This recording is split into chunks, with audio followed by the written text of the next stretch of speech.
What's up, everybody? Timothy Wilkes here, and I am back with the T-Dub Show. New and improved, and better than ever. Also, be sure to follow me on my social media platforms. Timothy T. Wilkes on Facebook, Terrell Wilkes on YouTube, and Terrell Guided Me Wilkes on Instagram. And to show your support, be sure to like, follow, comment, subscribe, engage, and last but not least, enjoy the show.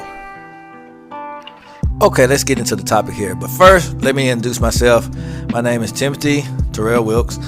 I'm not exactly new to podcasting, but I'm new as when it comes to everything updated and modern right now, because I've been out of the game for about a year. That's about a year and a half, 2 or 3 years, give or take. I had the T-Dub Show going back in 2017, 18, and those years, and I'm recently starting it back. So I'm just kind of new to the game as far as everything that's going on here and now. But I am not new to podcasting. I've been doing this for some time. I've also been teaching and preaching the Word of God ever since 2015. So I got some experience doing this, also with music ministry and all that kind of stuff. But with all that out of the way, I'm here to cover the topic: what is the perfect church? Now, a lot of people don't think that there's a such thing as it. Even I didn't even think that was. I thought, okay, God gave me this revelation, and I thought, okay, what's going on? Because I'm a lot more humble than I used to be when He gives me a word. I used to think, oh, this is crazy. This can't be God. This is a bunch of nonsense. But now I'm starting to understand Him more and more. He says some things that may seem outlandish, but when He breaks it down to me and when He explains it to me, it makes a lot more sense. So He told me there is a such thing as a perfect church. His definition of perfect is different, because He referred to Job as perfect. He referred to Abraham as perfect. There are things He sees as perfect, but we might not see it as perfect because we think that our definition of perfect is no mistakes, no errors, anything like that. So I'm going to break it down to you, and you're going to understand it. I'm going to give it to you the same way He gave it to me. So here goes. The perfect church is dealing with, it's not dealing with the people in the church not making any mistakes, the people in the church not letting you down, the people in the church not having any flaws. It's not dealing with that at all. What the perfect church is, it serves you in 3 different areas. I'm going to go over the 3 areas. I'm going to explain them to you, and I'm going to tell you exactly what they are and how they're going to affect your life and how they're going to impact you on where you're going, where you need to go. Okay, I'm going to do it in this order. Where you are in God, what God is doing in your life, and where God is trying to take you. I'm going to say that again. Where you are in God, what God is doing in your life, and where God is trying to take you. He gave me those 3 just to sum up what a perfect church is and how this church is going to serve you in your life. Okay, where you are in God. You know the phrase they always say, come as you are? Well, God deals with you on the level that you're on. Wherever you are, if you're coming from the streets, if you're coming from a place that you've never seen or experienced God in your life, you've never been introduced to God ever in your entire life, or you've only known certain lifestyles that goes against what God preaches in the Word, He's going to deal with you on the level that you're on. He's not going to condemn you. You're not going to say, hey, you're going to hell or anything like that. He's not going to do that. He's going to deal with you and love you and nurture you and meet you where you are, so He can talk to you, so He can persuade you, hey, look, I am God. I am your Father. I love you. I'm here for you. I accept you. I'm going to take you, and I'm going to turn you into what I want you to be, into what I've called you to be, into what I've ordained you to be. It's going to be in that way. It's going to be a loving and caring way. He's going to give you, now I'm not going to sit here and say He's not going to give you correction, because it's not true at all. There's going to be some discomfort, but He's also going to let you know every step of the way that He loves you, He cares about you, and He's here for you. But I'm going to tell you this, there is going to be discomfort. But that's the first part. He's going to tell you, He's going to meet you where you are. He's going to talk to you where you are. He's going to minister to you where you are. There are going to be some people in this church, even if the headship, the leader, some members, they're going to meet you where you are.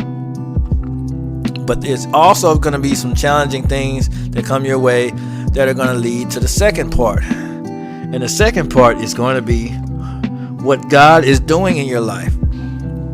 Now, He's going to meet you where you are first. Just like when you buy a car first. I see this car first. I see this car for what it is. Or if you, just like you got guys that buy these cars and they can restore them. I see it for what it is. I'm going to accept it. I'm going to pay for it for what it is. I'm going to take it in. I'm going to drive it home or tow it home, whatever. But now, there are some changes I need to make to it. I got to paint it. I got to get some new tires for it. I got to redo the hood or whatever it is. Now there's going to be some reconstruction. Same thing for the car analogy. There's going to be some reconstruction in your life. He may say, okay, I accept this person that came to me. I'm glad. That's good. That's great. You came to me. You gave me your life.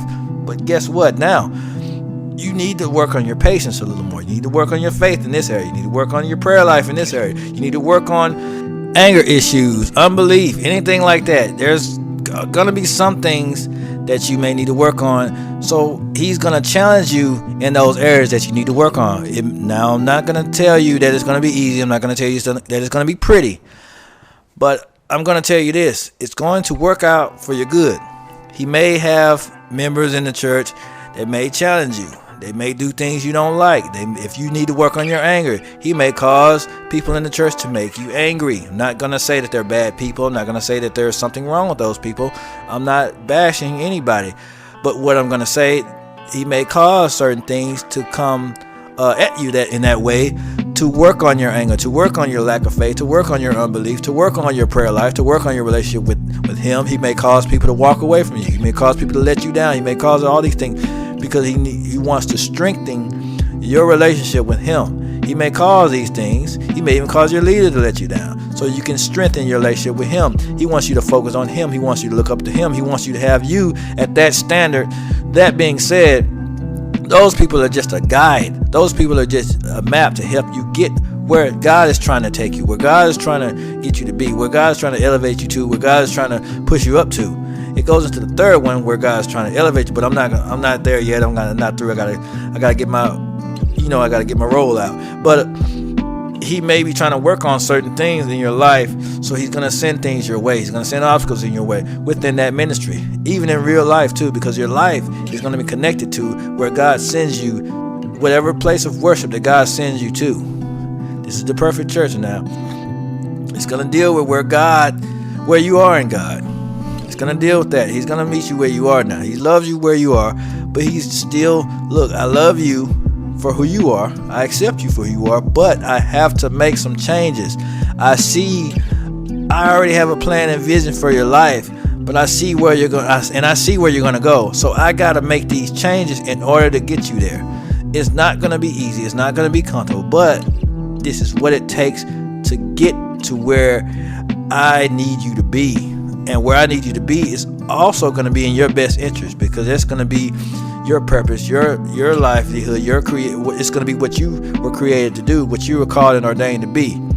So the things that he has for you to do, and things that he has you going through, are going to serve that purpose. It's going to help you along the way. It's going to be a guide. The people he sends against you, the things, even when the enemy comes to attack you, you're going to be under attack. You're going to have some discomfort. You're going to have a lot of things that's going to happen in that church, within this ministry, within real life also, that are going to challenge you to be better. They're going to challenge you. He might be working on you, like I said, in a lot of different areas, your prayer life, your faith, your giving. He may be working on your giving. So he may be challenging you in that area. Everything that you need to work on, he's going to allow you to be challenged in that area. He's going to allow you to be attacked in that area. He's going to allow those weaknesses to be attacked so you can improve those areas. It might be your lack of faith. Anything. He's going to allow those areas to be attacked because he's trying to mold you, to shape you, to change you, to evolve you, to turn you into what he's trying to, what he's called and ordained for you to be. Which leads into the third one. Third one is going to be where God is trying to take you. Where he's trying to take you. Where he's trying to take you is going to be connected to your calling, your purpose. why you were created. He may want you to be an evangelist. He may want you to be a prophet. He may call you to be a teacher. He may have called you to be a pastor, an apostle. Whatever he's trying to get you to do. He may have called you to help and serve in ministry. He may have called you to do whatever it is. Whatever it is, it's going to be a major purpose. Whatever it is, God took his time crafting you and molding you and creating you. He knew you before you was in your mother's womb. So you have a purpose. You have an ordained purpose and will. God has that for you in your life. And everything that you're going through, everything that you're dealing with, everything that's happening to you is going towards that purpose. Everything that God's allowing to happen in your life is going towards that purpose. It's going towards what he's trying to get you to be. If you're trying to get you to, he's trying to get you to be a pastor, it's going to be some challenges and trials and tribulations along the way. He may allow you to bump your head in certain areas, and the things that are going to destroy you, he may block it. Same with apostles, same with a lot of these offices in ministry. It may not even be an office in ministry. Whatever God is trying to get you to do, there's a certain path that you have to take. There's a certain thing that you have to learn. There's a certain skill set you have to acquire. There's certain tests you have to pass. You may be this major business owner that in this business that you have may serve a major purpose in ministry and may help a lot of God's people. You may be this great musician, this great artist, and a service to God, or a great minister of music. Whatever it is that God wants you to do, it's going to serve his purpose, and there's a process. There's going to be a process. There's going to be a waiting period. There's going to be some type of sacrifice that's going to be demanded. You're going to have to go through some things. You're going to have to learn. It's like any time that someone has to go through something, become something, like to get your doctorate degree, PhD, to get this major business that you want to start. There's a process for that. No one gives a PhD away. So either way, you're going to have to earn that. You're going to have to grow into that. You're going to have to go through some things. You're going to go through some challenges. You're going to go through some near impossible odds. There's going to be some challenges. You're going to have to face some stuff. Same thing with when God's trying to do something in your life, when God's trying to get something to you, when God's trying to turn you into what you were created to be, when God's trying to drive you into your purpose, you're going to have to go through some things. You're going to have to deal with some things. You're going to have to put up with some stuff that you may not want to put up with, endure some things you may not want to endure, but it's going to be for your good. It's going to benefit you. It's going to take you to places that you never dreamed of.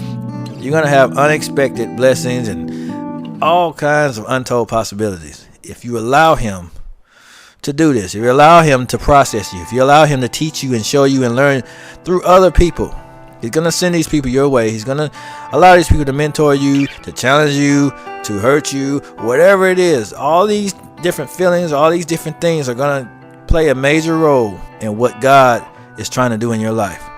I'm going to go over the three things again. One, is going to be where you are in God. He's going to deal with you on the level that you're on. He's going to deal with you at that level. He's not going to hate you. He's not going to condemn you. He's going to deal with you on that level. This is what the perfect church is going to do now. They're going to deal with you on this level. Also, they're going to deal with what God is doing in your life. It's going to challenge you in this area. Like I said, it's not going to be comfortable. It's not going to always be peaches and cream, gumdrops and ice cream, milk and honey, all that other stuff. No, it's not going to always be that. Sometimes it's going to be challenging. Sometimes it's going to be rough. Sometimes it's going to get on your nerves. Sometimes it's going to piss you off. Sometimes it's going to make you want to quit. Sometimes it's going to make you want to leave, give up on life. It's going to make you do all these things. I'm telling you this. I'm not telling you this out of guessing. I'm telling you this out of experience. I've been to some perfect churches, and they've challenged me in all these areas. And also, it's going to challenge you where God is trying to take you, where God is calling you to be, what are you ordained to be, what is your purpose, what is God's ordained will, what is God's perfect will in your life. They're going to challenge you in all these areas to ensure that God's will is done in your life. He's going to send these people. Sure, they're not perfect. Sure, they're going to make mistakes. Sure, they have these issues. They have certain flaws. They have certain things. But they're the perfect tool that's going to craft what God is trying to turn you into. You know, the iron sharpens iron thing. They're the right piece of iron that you need in your life. So don't try to think, okay, this person's horrible, this person, because they're not making me feel good, or they're saying things to me that I don't like, or they're there to challenge you. God put them there to turn you and mold you into what He's trying to get you to be. They're ordained by God. And we're going to get into how you know God ordained these people, or how you know this kind of stuff. We're going to get into that in the next show. But this is what I wanted to go over for this show. Got to give you a little bit at a time. Can't just throw all the meat at you. Got to give you a little meat at a time. Got to give you piece by piece. Can't overwhelm nobody with a lot of this stuff, because it's a lot of information. It's a big revelation God gave me. So I'm breaking it down to make sure everybody understands it. Like I said, where you are in God is number one. It's going to serve you in that area, the perfect church. What God is doing in your life is number two. Where God is trying to take you. Remember that whenever God sends you to a church and you don't think that He's doing the right thing, you think you made a mistake, if it's serving you in those three areas, you're at the perfect church. If it serves you in those three areas, you're at the perfect church. It might not be the perfect church for somebody else. It might not be the perfect church for Sarah Sue, for Billie Jean, for Billy Bob, for Mary Jane. But it's the perfect church for you, because that's where God ordained for you to be, because that's where God's trying to take you in your life. That's the church that is going to be used to obtain God's perfect will for your life. He's going to use that place, that ministry, to take you places you've never seen, to take you to the exact place you want to be, which is in alignment with the will of God. But that's all I have for today. If you live for God, believe in what He say, He's going to take you a mighty long way. Y'all be blessed. I love each and every one of you all. Thank you for listening, and be sure to tune in to the next broadcast.